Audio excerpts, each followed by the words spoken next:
Today's story is The Saggy Baggy Elephant, written by Catherine and Byron Jackson, and illustrated by Gustav Tenggren, who also was the chief illustrator at Disney when they did Snow White and the Seven Dwarfs.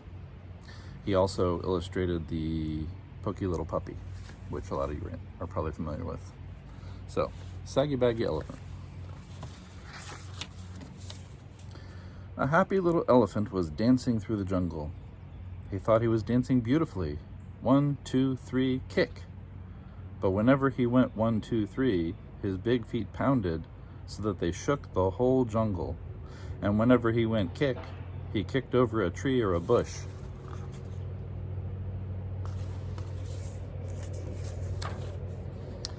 The little elephant danced along, leaving wreckage behind him until one day he met a parrot. "Why are you shaking the jungle all to pieces?" cried the parrot, who had never before seen an elephant. "What kind of animal are you anyway?"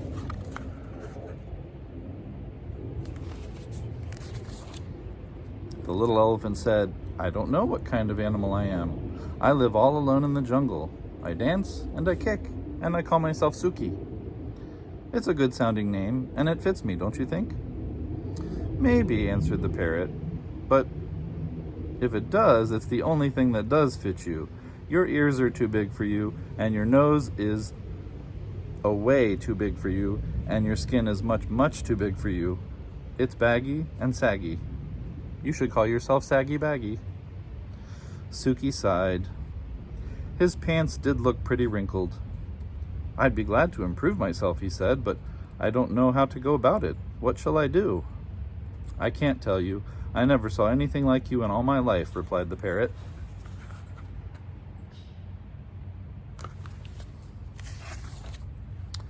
The little elephant tried to smooth out his skin. He rubbed it with his trunk. That did no good. He pulled up his pants legs, but they fell right back into dozens of wrinkles. It was very disappointing, and the parrot's saucy laugh didn't help a bit. Just then a tiger came walking along. He was a beautiful, sleek tiger. His skin fit him like a glove.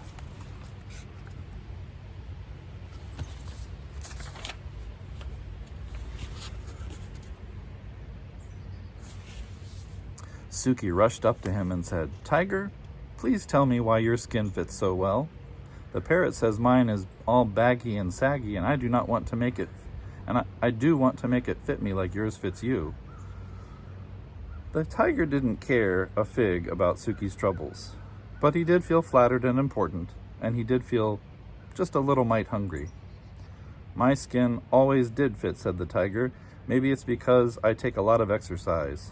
But," added the tiger, "if you don't care for exercise, I shall be delighted to nibble a few of those extra pounds of skin off of you." "Oh, no thank you, no thank you," cried Suki. "I love exercise, just watch me." Suki ran until he was well beyond reach. Then he did somersaults and rolled on his back. He walked on his hind legs and walked on his front legs.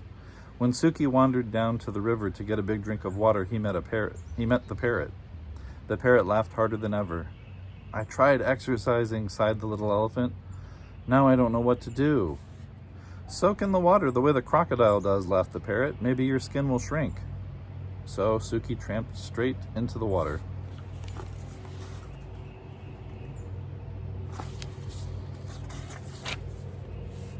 But before he had soaked nearly long enough to shrink his skin, a big crocodile came swimming up, snapping his fierce jaws and looking greedily at Suki's tender ears.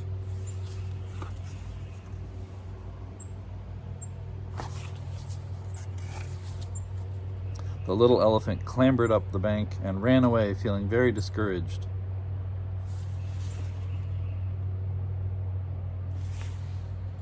"I'd better hide in a dark place where my bags and sags and creases and wrinkles won't show," he said. By and by he found a deep, dark cave, and with a heavy sigh, he tramped inside and sat down.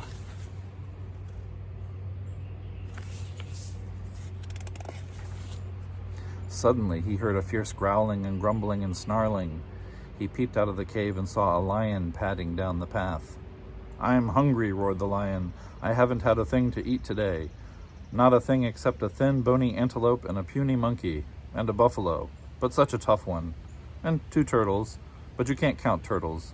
There's nothing much to eat between those saucers they wear for clothes. I'm hungry. I could eat an elephant. And he began to pad straight toward the dark cave where the little elephant was hidden. This is the end of me, sags, bags, wrinkles, and all, thought Suki, and he let out one last trumpeting bellow.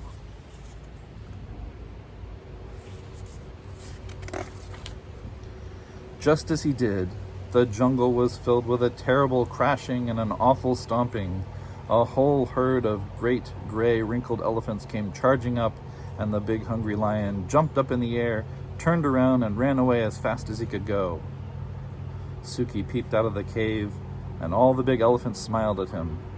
Suki thought they were the most beautiful creatures he had ever seen.